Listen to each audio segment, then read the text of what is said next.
My name is Charles Goodhart, and I'm a retired professor of economics from LSE.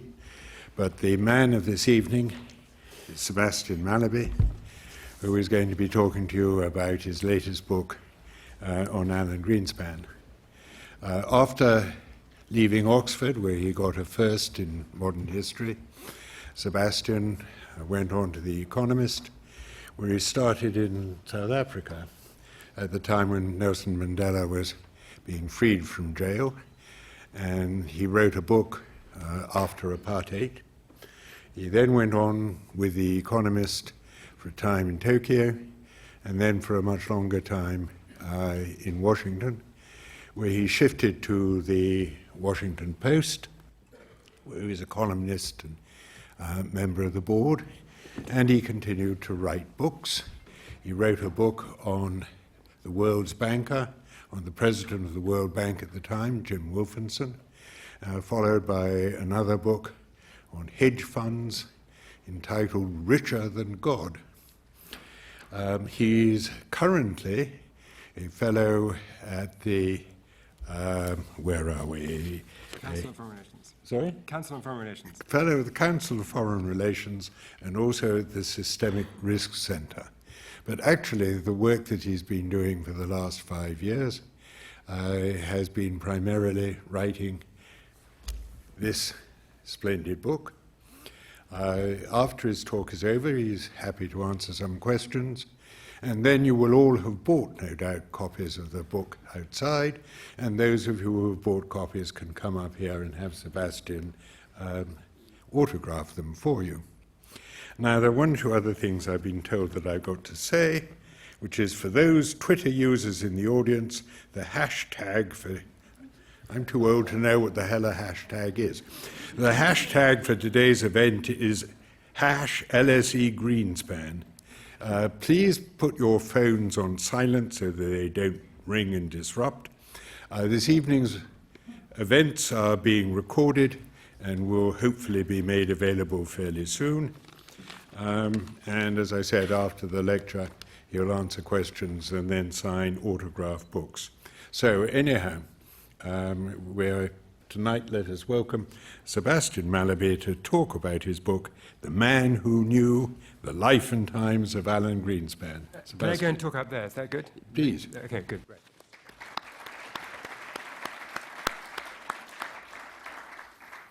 Great. Well, it's nice to be here, and thank you all for coming out this evening.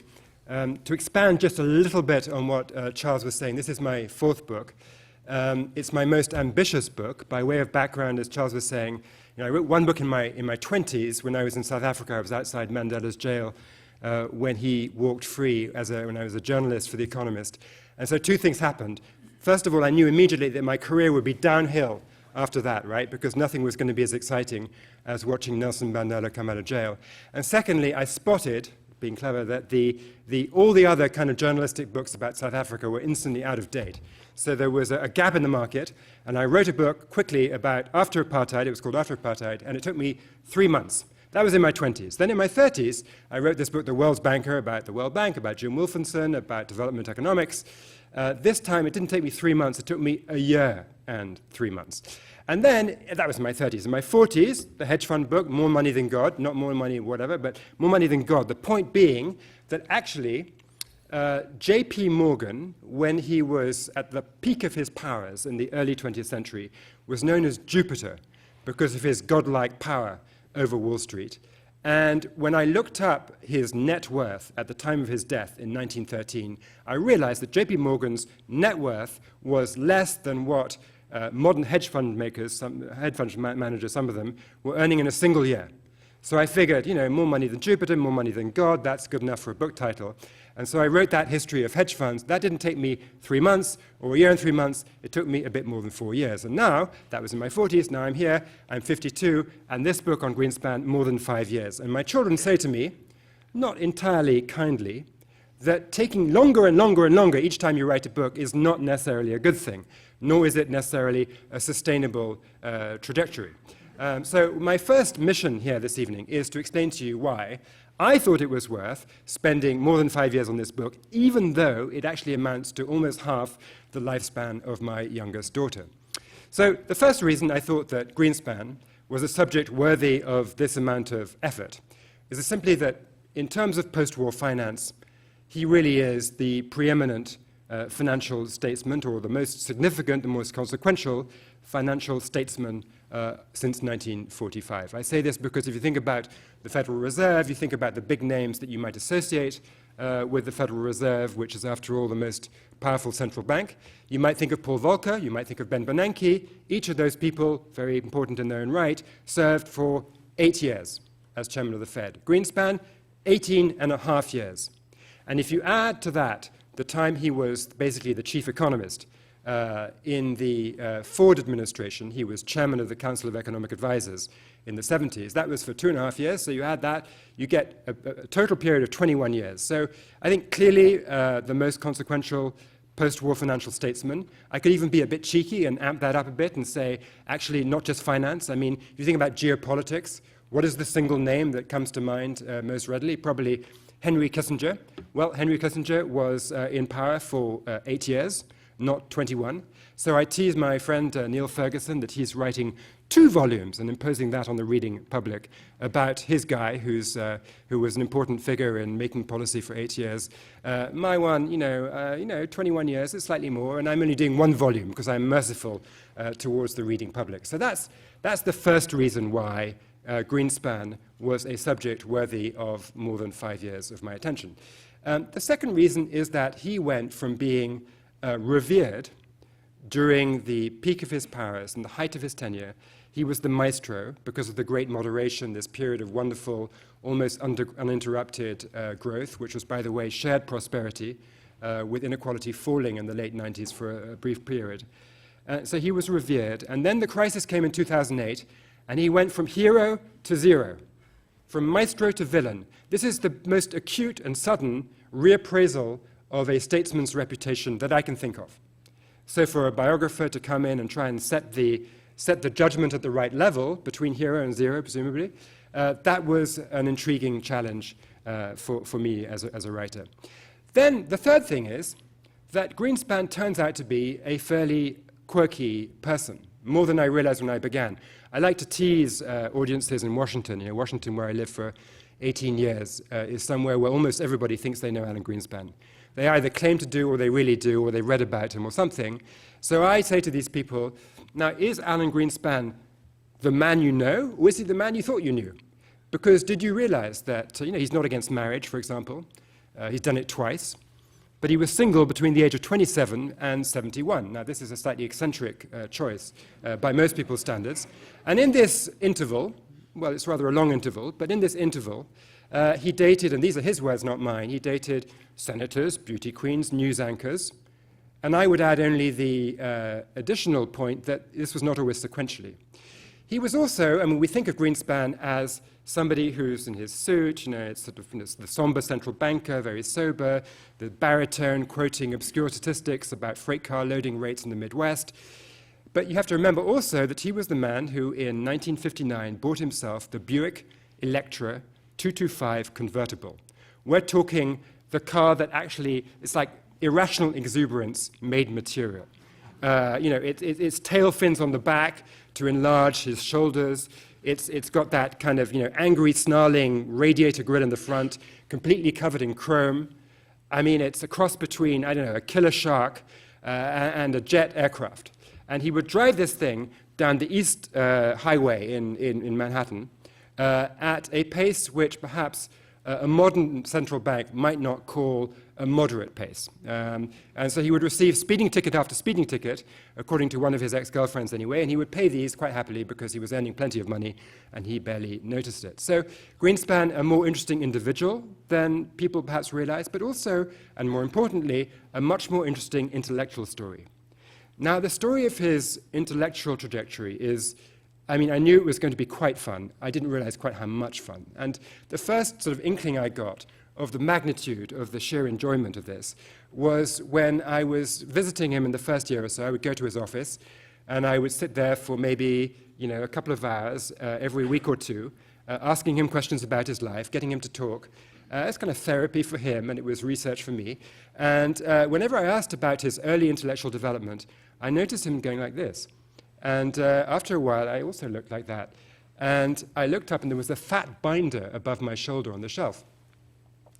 And a light went on in my head. It was kind of the sort of size of binder you might use for storing a PhD thesis. And Alan Greenspan's PhD had gone missing. Friends of mine who were journalists on the Wall Street Journal when Greenspan was the new Fed chairman had gone to New York University, which had issued Greenspan's PhD, and said to the librarian, we'd like to have a copy. Now, you're supposed to have it, right? If they issue the PhD, it's supposed to be in the library. And they said, sorry, it's lost.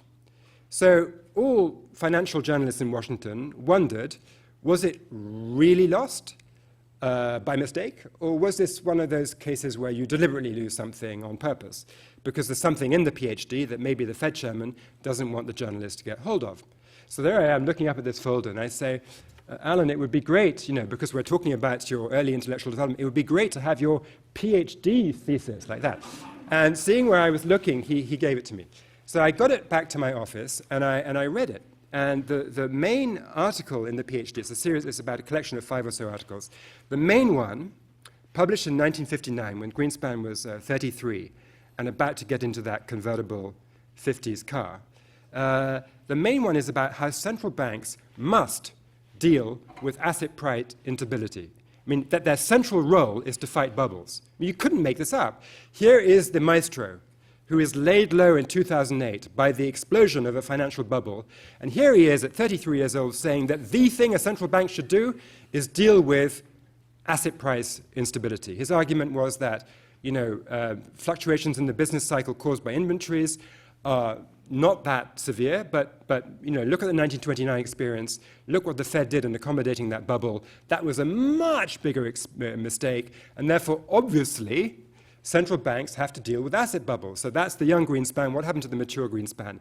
The mystery sucked me in. Then, a bit later, I knew that Greenspan had had this strangely close relationship with the libertarian novelist Ayn Rand, who wrote Atlas Shrugged and The Fountainhead, and was a bit of a cult figure. In fact, remains a bit of a cult figure. And when Greenspan was sworn into office in his first White House job in the mid-70s, he only invited 3 people to witness this. There was his mother, there was Ayn Rand, and Ayn Rand's husband. So they were extremely close.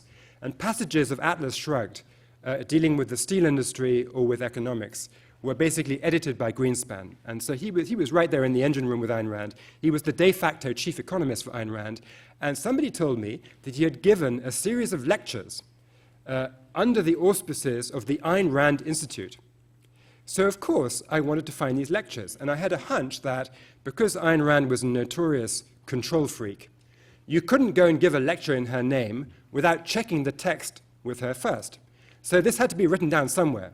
So I contacted various things called the Ayn Rand Institute for this and that, and none of them had it. And then I was following up on various leads I had of people who had known Greenspan in the 60s, including the person who had been employed to operate the computer in Greenspan's small economic consulting firm. So I get given this address. I drive out of Washington. It's about a 2-hour drive out of town into the woods of Virginia. There is a cabin I find, kind of completely secluded. One person living inside, the former computer guy, and he has what biographers love. He has a basement full of materials. They are very well filed, and in there, because he's an Ayn Rand nut, there is the full transcript of Greenspan's speeches for the Ayn Rand Institute in 1963, 1964, the full map of my subject's mind as he crested his late 30s. So I got this home in a state of great excitement. I read the 300 pages, and in there, I came across the quote, "The creation of the Federal Reserve was a historic disaster." You couldn't make it up. The man who embodied the Federal Reserve, who personified the Federal Reserve for 2 decades, thought that it was a historic disaster that this thing had been created. So, I mean, I could go on, but the point here is that this is a life story, an intellectual story of extraordinary evolution.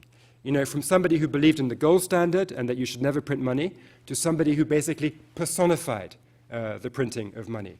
From somebody who believed you should never bail out anything ever, so that when President Ford said to New York City, that famous newspaper headline, "Ford to City, drop dead," actually that was Greenspan to City, drop dead, because Greenspan was the guy who advised Ford not to give the bailout to New York.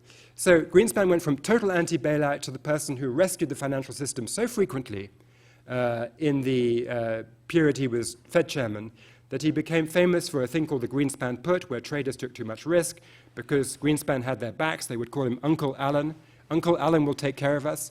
And he appeared on the cover of Time magazine as the chairman of the Committee to Save the World. So anti-rescue goes to super-rescue. So the ironies were wonderful, and the Shakespearean element of this guy who spotted the fatal flaw that central banks had to deal with, and then was laid low himself by that same flaw, was simply irresistible. So that was the third reason I found this project worthy of more than half a decade. The next reason, though, is something which really became clear to me only after I'd finished writing.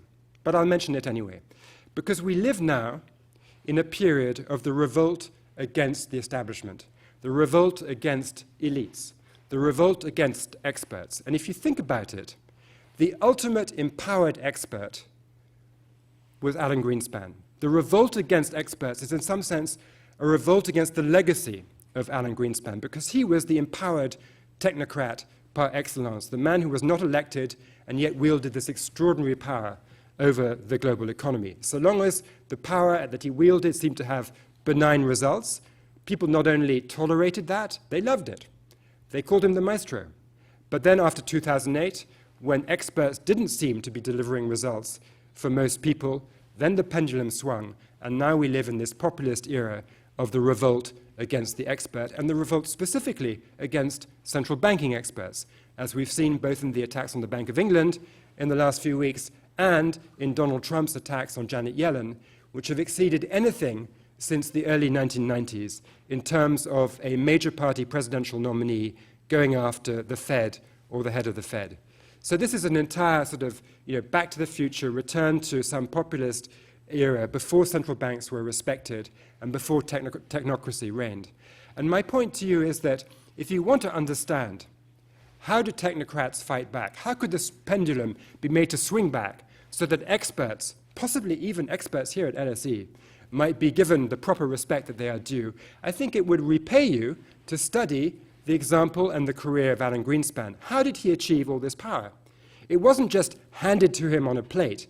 He actually created it. He knew how to get it. When he took over the Fed in 1987, central banks were not necessarily respected by political leaders. His predecessor was the towering Churchillian, rumpled, Old Testament sage, Paul Volcker.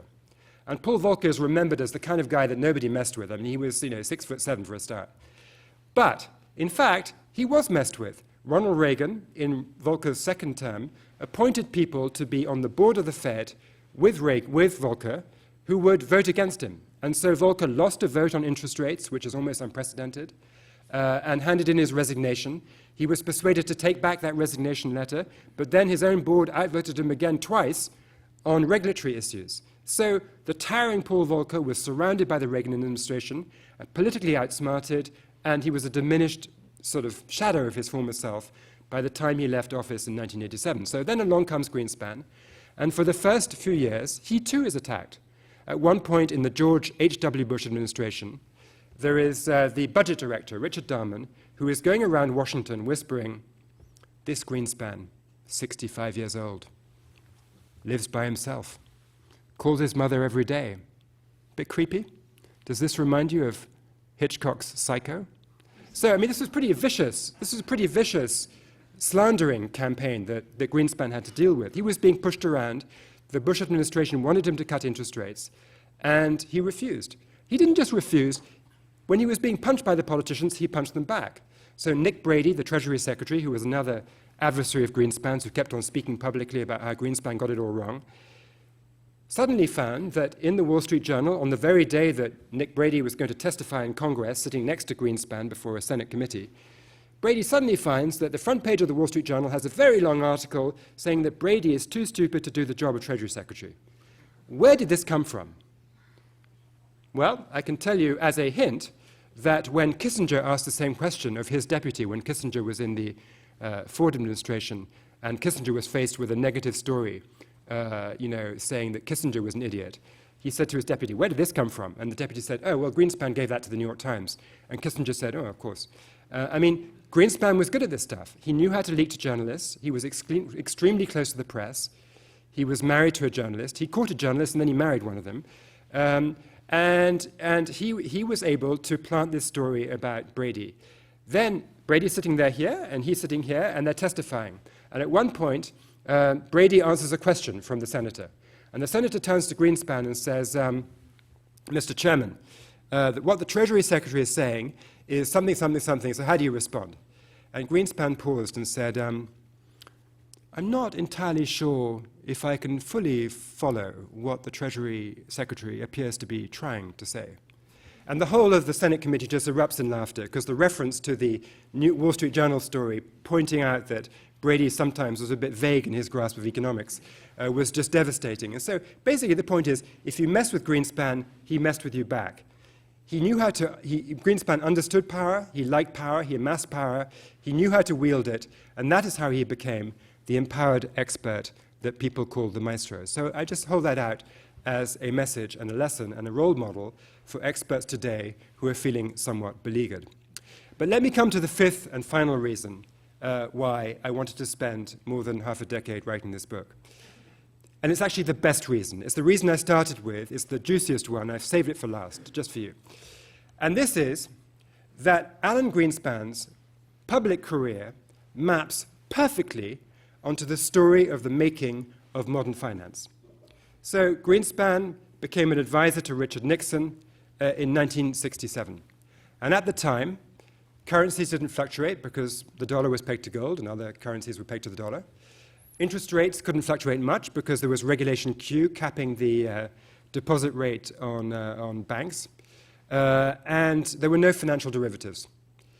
And then, over the next 4 decades, during which Greenspan was at or near the center of power, the modern financial system with fluctuating interest rates and derivatives and securities and so forth, all of that was created. So it seemed to me at the outset, before starting this book, that if you wanted to understand why was the modern system created as it was created, why did people create a system that proved so fragile that it blew up and engulfed the world in 2008? These people were not foolish, presumably. So why did they do it? How did they make these decisions? I thought if you got into the car with the architect of the system, or the person who was closest to being the architect of the system, and you drive over that terrain, understanding why did they make this judgment at this point? Why did they decide this other thing at that point? That is the best way to understand how the modern system was created. And by pursuing the story of Greenspan through to the end of his career, one understands how the whole thing blew up. Because he left the Fed in 2006, just a year before the wheels started to come off the financial system. So the question is, having done that research, having got into the sort of metaphorical car with the architect and driven across that landscape, what conclusions do I come up with? The first thing is that, contrary to some conventional wisdom, we did not have a crisis because a bunch of laissez-faire ideologues were in charge. Right? There's a view that, Greenspan and a few other people, Larry Summers, had this naive belief in the self-policing efficiency of financial markets. So with that kind of naive person in charge, no wonder the whole thing blows up. Well, that's just not true.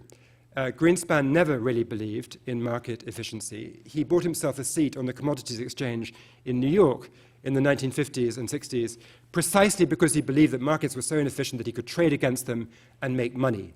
He wrote that the central bank had centrally to fight asset bubbles and market overshoots, as I was just saying earlier. He pursued this preoccupation with financial overshoots and instability into his tenure as Fed chairman. So when you read the transcripts of the Fed's interest rate committee, the FOMC, you see him repeatedly talking about builds up of risk here and possible bubbles there. The idea that he couldn't diagnose a bubble is just not true. He talked about them a lot. So, and how could it be any other way? I mean, this is a person who lived through every single financial crisis from Penn Central in 1970 through the Latin American debt crisis in the 1980s, the first too big to fail bailout, which took place in 1984 with the bailout of continental Illinois. As soon as he became Fed chairman in 1987, the first thing that happens at Wall Street crashes 23% in one day. I mean, the idea that he sat there and thought, oh, this is all efficient and stable, of course he didn't. You know, then he lived through Mexico collapsing again in 1995, Russia defaulting, long-term capital management, the big hedge fund collapsing, the NASDAQ collapsing. Of course he didn't think that markets were properly priced all the time. And nor, by the way, did Larry Summers.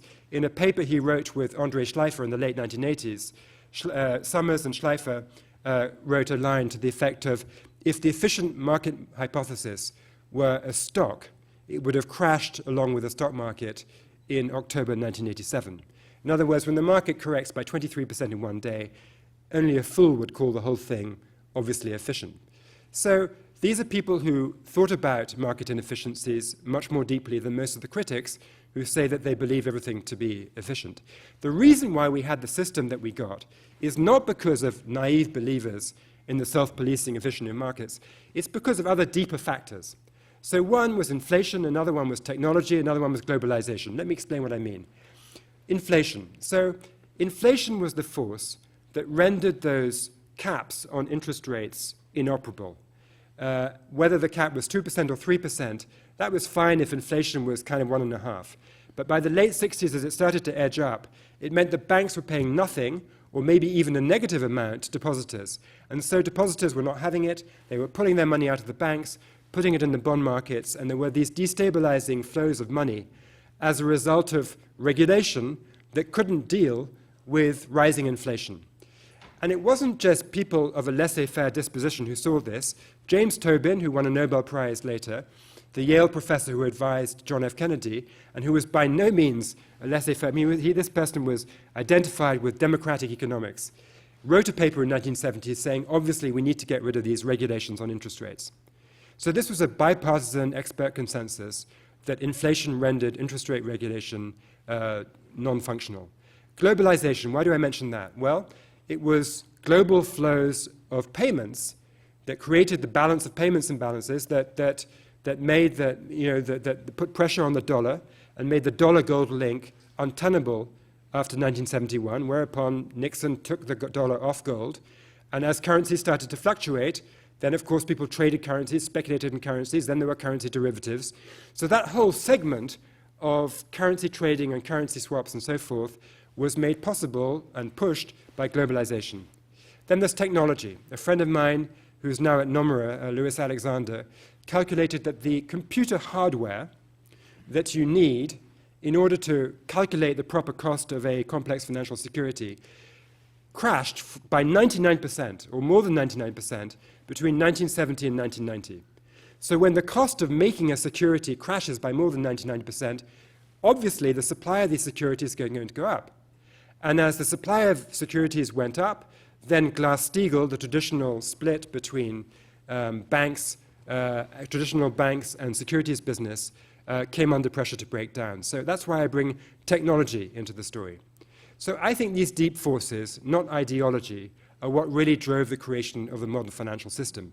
But it doesn't mean that the regulators should not have responded. So I'm exonerating the people in power from proactively going out and deliberately deregulating because they had some kind of laissez-faire ideology. But of course, seeing that finance was evolving because of technology, because of globalization, they should have responded with measures to make it safer. Some obvious examples of this include something on Fannie Mae and Freddie Mac, the enormous housing lenders in the US, which blew up in 2008, which were way too big, taking much too much risk. They should have been reined in. Over-the-counter derivatives, they should have been pushed onto exchanges. Extreme securitization of the subprime variety should have been reined in. These things are clear, but why weren't they reined in? The story I discovered in my research is basically it wasn't a lack of desire to do so as much as political obstacles to doing so. The reason I say this is that on derivatives regulation, for example, Bob Rubin, the Treasury Secretary at the time in 1998, when this issue was most hotly discussed in Washington, actually wanted to regulate derivatives, as did the head of the Commodity Futures Trading Commission. But they made a judgment that if they tried to regulate derivatives, Wall Street lobbyists would jump on their heads, there would be a massive fight in Congress, at the end of the day they wouldn't get what they wanted, and they would have burned up all their effort and not achieved anything. This is a period when passing what became known as the Glass-Steagall Repeal Act, which did go through in 1999, took about 14 attempts of bills being introduced in Congress from about 1990 to 1999. It was not simple, given the nature of Washington, given the nature of Congress, given the nature of money and politics, to get that reform done. So I think politics on derivatives explains a lot. I think the same story is true of subprime mortgage regulation. Thanks to the Freedom of Information Act in America, you can get the transcripts of the debates inside the Fed about whether they should do something about extreme securitization. And you can read them in 2001, Greenspan and Ned Gramlich, the governor who was most concerned with this stuff, discussing what to do. And they did pass new rules at the end of 2001.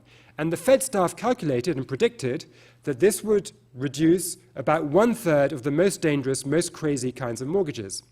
The problem was that when the staff redid this study 5 years later, instead of axing out 1/3 of the bad mortgages, it reduced only 1%. Why? Because it was too easy for the financial industry to root around the rules by tweaking the products, and because the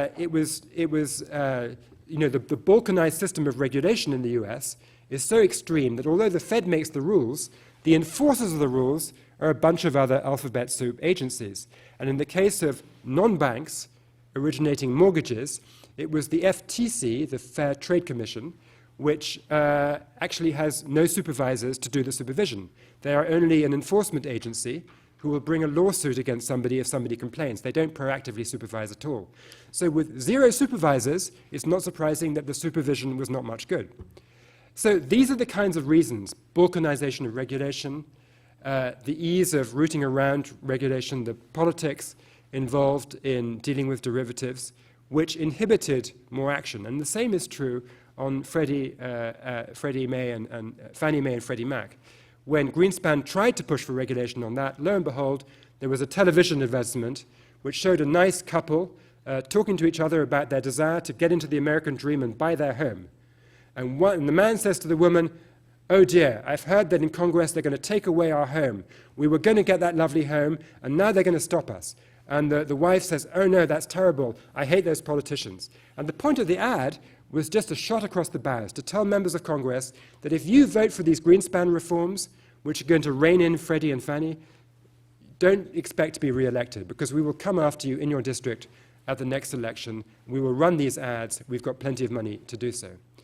So this all leads up to the final point I want to make before I will stop giving you my Fidel Castro treatment. And that is as follows.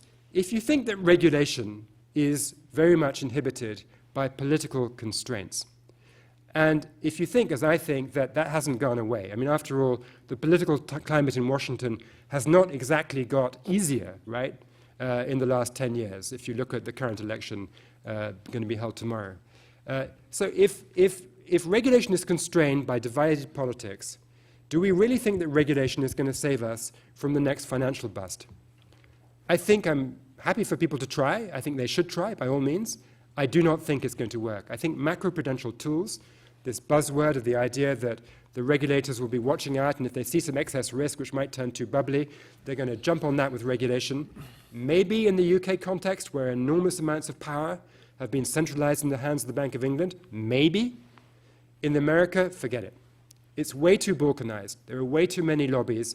There are way too many political obstacles. And because I believe that to be the case, I also think that interest rates have to be used as additional support to fight dangerous asset bubbles. This is a controversial view, but it's how I conclude my book. Ben Bernanke, the Fed chairman until 2014, flatteringly wrote a long post on his blog last week about my book, in which he says it's great and so forth, but he disagrees with this bit. Well, it's not surprising, because he helped to create the consensus of which I am skeptical, the consensus that interest rate tools should only be used as a very last resort to fight asset bubbles. It seems to me that having lived through 2008, having seen how the busting of that bubble is still affecting not only our economies, but frankly also our politics, we need to use every tool at our disposal to fight the next bubble. I do not believe regulation is enough.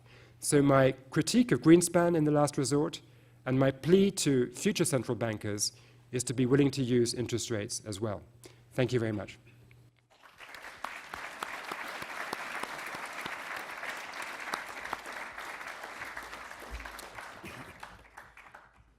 That was a great presentation.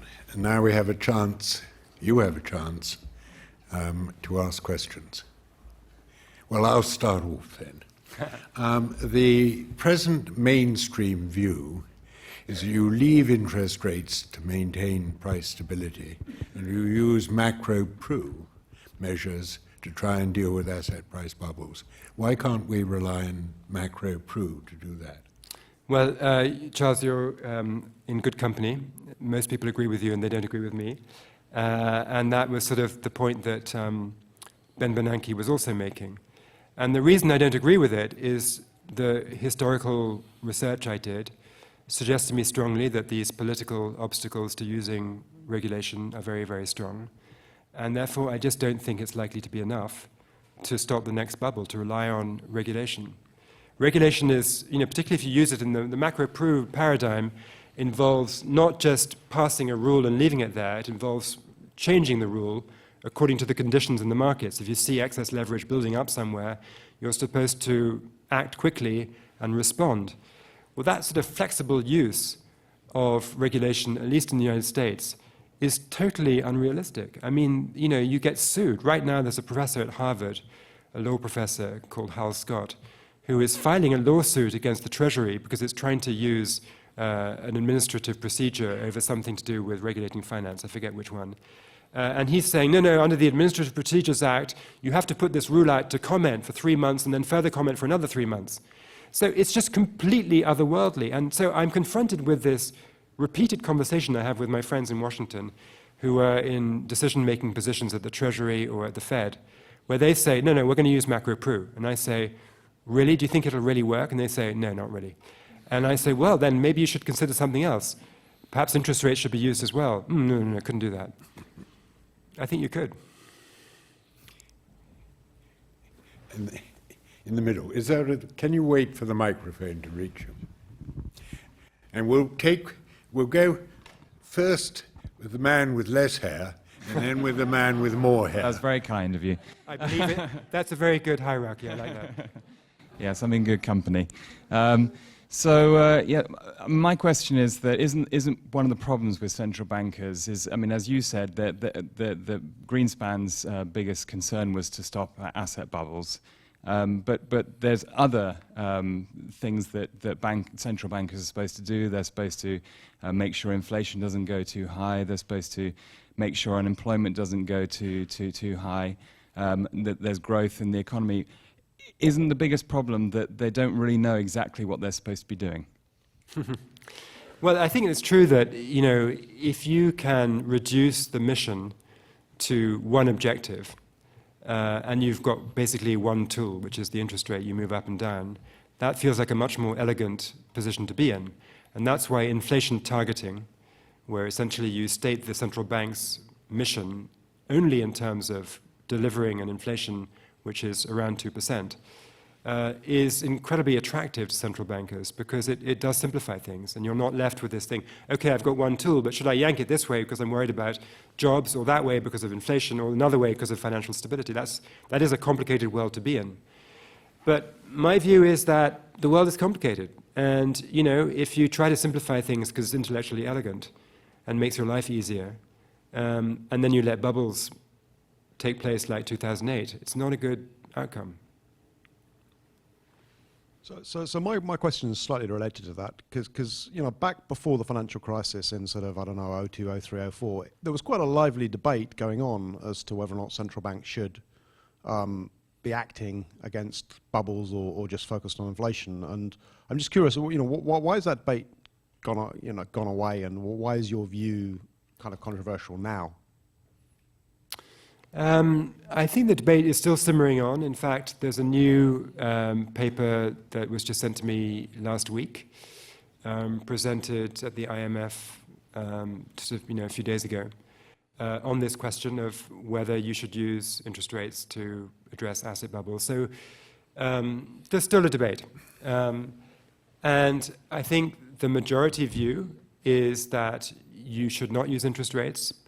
But what this reminds me of slightly, and I'm going to take a slight digression here, but we are at LSE, so I hope some of you will appreciate this.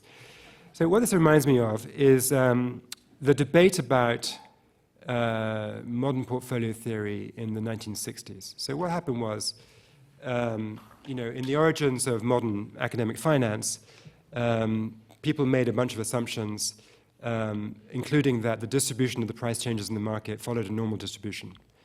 And along came Mandelbrot, Benoit Mandelbrot, who said, excuse me, that's simply wrong. When I look at the distribution of price changes empirically, they don't follow a normal distribution. Extreme changes, which are either markets crashing or markets jumping, are way more common, especially the crashes, than you would predict in a bell curve normal distribution. So it's just simply wrong. The first response to Mandelbrot's objection from, I think it was Eugene Farmer, one of the founders of academic finance, was, oh yes, you're right, that's quite true. For a while, the Mandelbrot critique was accepted.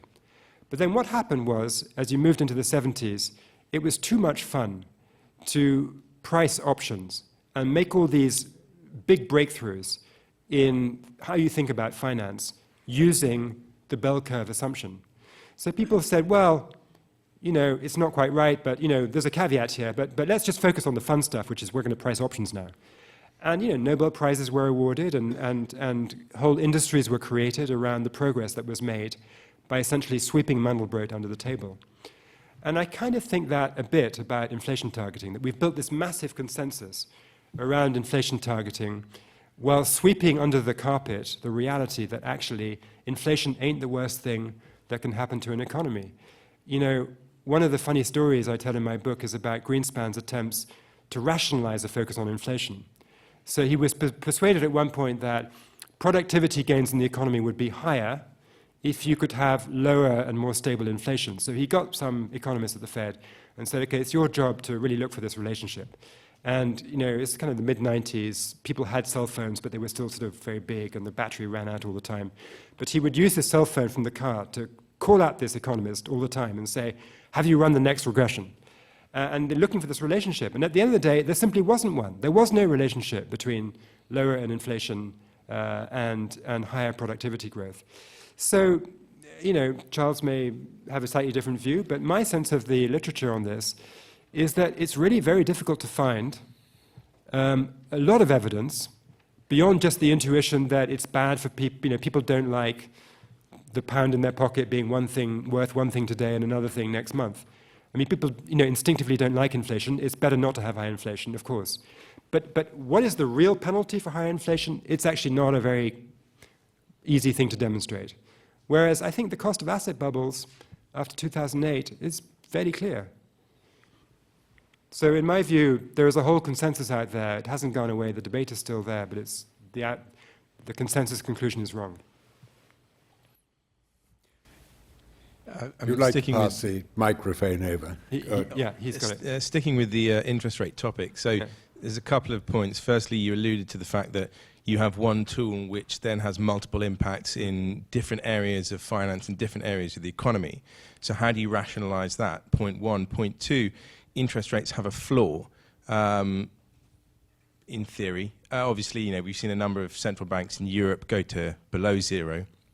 There are a lot of people who don't like that. So where I appreciate that, you know, macroprudential supervision and regulation is slow, but unlike interest rates, it does provide you with the flexibility to actually target in a way that interest rates don't, and actually have a limit on where you can go with them. Well, I mean, there's a lot of good stuff in that question. One point is that, you know, if you think about the financial system, it's not clear that targeted interventions are that effective, in the sense that, you know, classically, if you think that banks are taking too much risk and you come down on them and say, you've got to hold more capital, hold more liquidity, then the risk will migrate to non-banks. You squeeze the balloon here and the risk moves over there.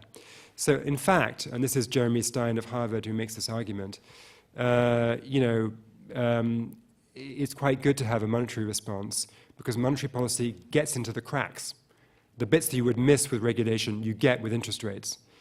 So I I mean, I think, the first part of your question is totally right. I agree with it. It is complicated when you try to pursue both financial stability and stable inflation and full employment with one tool. It's very difficult. And so there are times when you're just going to have to not prioritize financial, asset bubbles. So Sweden in 2010 did raise interest rates to discourage too much household borrowing. And that turned out to be a mistake, because they did this at a time when the economy was weak. Inflation was below target, employment was below trend, there was the euro crisis going on. It was a bad time to raise rates. So I'm not saying you should always think about asset markets as the priority. That would be way too simple. I am saying that if you have full employment, inflation is around target or a bit above, and you see asset markets going totally nuts, like the NASDAQ did in 1999, or like real estate did in 2005, then you should act with interest rates. Over there. Can you pass back to the man in the blue shirt?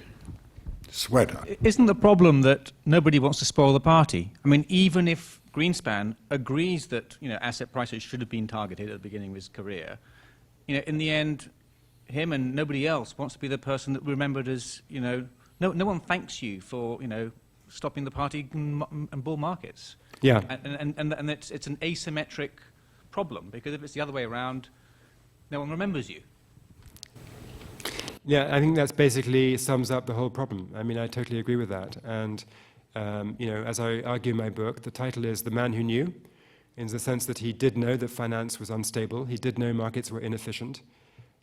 He'd written about it since he was in his 30s, and he repeated these concerns right up into 2004, 2005. Even as the mortgage bubble was inflating, there he was saying to his colleagues, this is looking a bit scary. So he was the man who knew. But as you say, he was not the man who acted. Now, maybe central bankers will never act. That's the question. And I make an argument in my book that, it's a bit relevant to think about Greenspan's personality in this regard. As a shy person who didn't like face-to-face confrontation, who could be quite tough in a devious way, sort of leaking stuff about you in the press, but didn't like to fight you face-to-face. And I think it would have involved a lot of direct confrontation for Greenspan to have ended the party by raising rates. There was a consensus around the Fed that said it's okay for the Fed to raise interest rates to stabilize the price of eggs, but not to stabilize the price of nest eggs. If you'd raised interest rates to kill everybody's savings, that would not have been popular.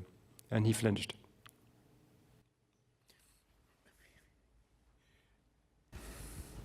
Could I change the subject slightly onto the question of the dollar?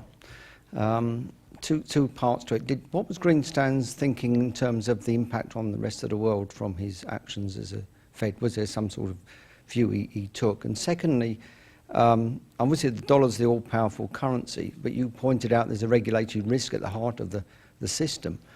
Is there a case for trying to rebalance away at the global level towards other currencies as well? Clearly that was the euro's position, but this danger you're mentioning about the regulatory risk in the heart of the US financial system does, with the dollar being such a strong currency, does raise concerns. Yeah, I mean, that's a great pair of questions. I mean, I actually found remarkably little of interest to say about Greenspan's involvement with the rest of the world, because frankly, I don't think he thought about it very hard. And there were times when crises came to Washington and he couldn't avoid them. So the Mexico crisis in 1995, the East Asian crisis in 1997, Russia a little bit in 1998. But he avoided this stuff as long as he could do, and it was really not on his radar for most of the time. And so this makes your point that the dollar is going to be managed by central bankers who care about the United States. They're not going to be thinking about spillover effects on emerging markets and so forth. And Helen Ray and others have written very well about how dramatic these spillover effects can be, particularly on Mexico or countries that are obviously kind of in the dollar's shadow. So this is a big issue. And I think that rebalancing the global financial system away from the dollar is both a good idea and very difficult. I think it would be healthy for the system. And when I talk in America, people often say, oh, we want the dollar to remain a reserve currency all the time. And I say, well, the problem is it might do. It would actually be better for the United States and better for the rest of the world to have a more balanced system of holding reserves in multiple currencies.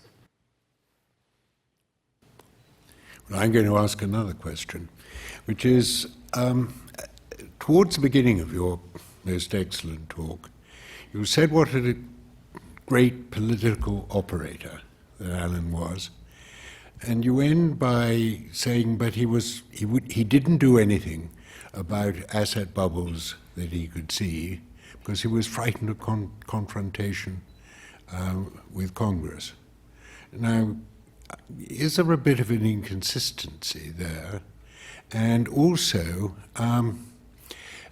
could it not be that he drunk too much of the Kool-Aid of the praise that had been washing over him, and he actually thought he could cope with whatever came in the way of a crisis by operating the Greenspan Put? Yeah, I think there's certainly truth in the idea that he became a little bit too confident in his own magical ability. If people call you the Maestro for a decade, you end up believing it. And his wife did collect the Greenspan memorabilia, the Greenspan T-shirts, the Greenspan dolls, etc., the Greenspan cartoons. So there was a little bit of that. You know, people understand that he was turned into this sort of household name, folk hero. He would appear on the TV and they would film his briefcase close up. And they would say, oh, look, if the briefcase is thin, it means he's not reading very much, so he's not worried about the world, so interest rates will stay the same. If it's fat, watch out, he's going to change interest rates because he's obviously done more reading. What people don't realize is that this wasn't just the TV people doing this. This was Greenspan actively cooperating with the request from the TV studio that he should walk down the street with his briefcase like this, because normally he would be driven into the car park beneath the Fed building and he would take the lift up to his office. So, you know, Greenspan was the supply side of the Greenspan Maestro phenomenon, even if the demand side was created by cable TV. So, you know, I think there is a bit of drinking your own Kool-Aid, and I don't think it's healthy in the end to run an institution for 18 and a half years. By the end of your tenure, everybody who's in a senior position is there because you appointed them to that position. And so they're not disposed to challenge you, and I think that's unhealthy. So, yes, is the answer on that bit. I think there was a first part to your question, which I'm now forgetting, but perhaps you've forgotten too, so that's all right. No, it was just that, and if he was such a great political operator, why was he so frightened about taking on Congress? And he did have a position. He was the Maestro, and if he was prepared to take a position, wouldn't he have taken quite a lot of the senators and Congress with him by the time of 2004, 5, 6? But Charles, you know, I think this is a bit in the nature of asking me the question, so this guy, Barack Obama, he's a politician, right? I mean, he's a pretty good politician. He got elected twice. So why couldn't he take on Congress and get, you know, much more done on climate change?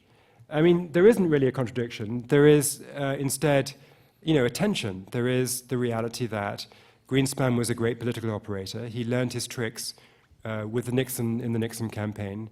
I mean, without giving away the entire, you know, fun stories in the book, he got involved in a dirty trick in the Nixon period in the White House, where Chuck Colson, who later went to jail for Watergate, got Greenspan to cooperate in a dirty trick about the Fed. Well, I won't say more about that, but the point is that, you know, through time, Greenspan again and again was pretty canny politically. When Ford wanted to be on Reagan's ticket as the vice presidential candidate, he got Greenspan to help negotiate the political deal to get him on the ticket. I mean, he's a very political figure. There is no doubt about that.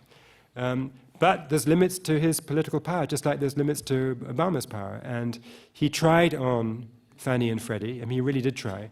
He went off and testified. I tell the story in my book. And they ran TV ads against him. And, you know, however powerful and however much of a maestro he was, you know, his reputation couldn't save a member of Congress from being beaten in the next election by a barrage of TV ads paid for by the lobbyists.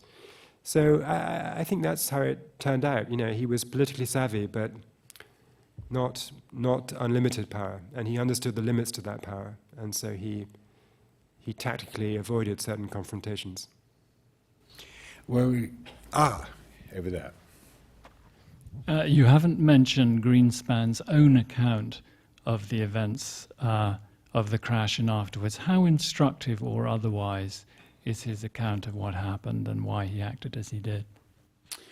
Well, the most famous part of his account about what happened is the famous line when he went to testify in Congress after 2008. He was sort of hauled in and made to account for the fact that the world had blown up, and wasn't this his fault? He let loose this quote, "I found a flaw. I found a flaw in my worldview. I found a flaw in my ideology." And this was absolutely juicy to any journalist or whatever. There's a documentary called The Flaw. So this became a bit of a Greenspan meme. And in my view, this is not massively helpful to understanding what he really got wrong. Because the notion that there was a flaw in his worldview makes it sound as if this was fundamentally an intellectual error, that he had this understanding, he was operating on his understanding, and that's what went wrong. As I've tried to explain, his understanding was more nuanced than that would imply. I mean, he did understand that things could blow up. He did understand that you had to regulate things sometimes. He supported more regulation of accounting rules, for example, after the Enron crisis, as well as supporting that subprime regulation which got circumvented, but at least he supported something. And he did support an effort on Fannie Mae and Freddie Mac. So this flaw in a kind of totally trusting attitude towards the markets, well, he didn't totally trust them.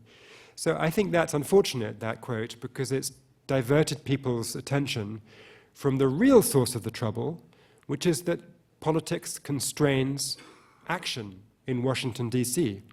And that hasn't changed. In fact, it's got worse. I'll ask a somewhat unfair counterfactual, because I'm trying to disentangle the persona of Greenspan from the era, the economic configuration through which he lived. So the counterfactual is, if Greenspan were to come to the position of Federal Reserve Chairman in 2008, would he have chosen to fight the banking regulations? Would he feel uncomfortable about the fact that all the burden of adjustment falls on the banks, central banking, rather than fiscal measures? And would he have been successful if he were to choose those trajectories? Would he have been successful given his persona, or the configuration of the era would simply not have allowed him to do anything? That's a very good question. So I think the first thing that one can say with some confidence is that Greenspan would have been even quicker than Bernanke to bail out the system after Lehman went down. I can say that with confidence because he actually gave an interview in that small window of time between Lehman going down and between the Fed deciding to act. And he said, "You got to act." I mean, there was no doubt. He'd seen these crises time after time. He believed in rescuing the system early and often, and he would have been even faster than Bernanke on that. Your next question is about what would have been the post-crisis regulatory system. And I think on that, it would have been pretty similar to what happened. I don't think he would have fought. I mean, my observation of how he interacted with disputes about regulation in the 90s and the 2000s is essentially that he fought hard to protect the Fed's turf. He did not fight to either frustrate regulation or we tried to increase it a couple of times. But he would not have been standing in the way of Dodd-Frank. He might have tried to, massage it at the margins, but then so did Bernanke. So I don't think that would have been massively different. Then the next point in your question is, what about the balance of stimulus between central banks and fiscal policy? Of course, it's true that central banks have been called upon to do too much. They've been seen as supermen. If you Google Bernanke Superman, you get pictures of Bernanke, ripping off his shirt and tie to expose that spandex thrilling S on the Superman shirt. That Superman stuff has been overdone. It's been pushed too far. We ought to have more budget stimulus and less monetary stimulus. And I think Greenspan might well have been more effective than Janet Yellen in putting the onus back onto Congress because he is so politically skilled. And I think, finally, just a quick point which you didn't ask but I think is relevant, is that today Yellen is being attacked, the Fed is being attacked from all sides in the US. So there are a bunch of people, Larry Summers being a prominent example, who think the Fed is too tight, inflation is still too low, and the Fed should be looser. Then there are people who think that there are asset bubbles being inflated and the Fed is too loose and should be tighter, so the opposite critique. Then there is Donald Trump, who thinks Janet Yellen is in the pocket of Barack Obama. Then there is Hillary Clinton, who thinks that the regional Feds should be reorganized and restructured in a way that they have not been since the 1930s. So the Fed is being picked at from all directions. And there isn't a very effective response. Why? Because if you ask the question of the sort of signal coming in from the Fed these days, what proportion is Janet Yellen? I think most people would say less than 50%. If you'd ask the same question in the Greenspan era of the signal coming in from the Fed, how much is Alan Greenspan's voice? The answer would have been 99.9%. I mean, he just dominated the institution. And if other Fed governors wanted to make speeches that he didn't approve of, he found that there was a church hall a very long way away which needed a speaker at 10 p.m. with a hostile audience, and he would send them to do it. So I think that what that meant was that the Fed spoke with one powerful, clear, effective voice, and could fight back against critics and could defend its institutional turf and could command respect in a way that I'm afraid Janet Yellen has not done. But does that mean that you think committees are wrong, that you want single people taking decisions? I thought that most of the recent sort of research suggested that decisions taken by committees tended to be better than decisions taken by individuals, and you're taking the opposite view. No, I agree with that position in terms of making a decision about monetary policy. I don't agree that then everybody should go out and communicate their own view all the time. I mean, I think there's a difference between the messaging and the arrival at the decision. Is that fair? It's, as you will appreciate, it's entirely opposite to the ethos of the British MPC, which is that everyone should be able to stand up for their decision, and their individual decisions should actually be known. Yeah, I mean, probably that works. So this is an interesting question. So I guess the answer to this will emerge more clearly in the next year or two if we have a continued run of political criticism of the Bank of England. It seems to me that in a time when technocrats are riding high, they can afford to display their differences. At a time when they are under attack, it might pay them to speak with more unity. But, it's a good question.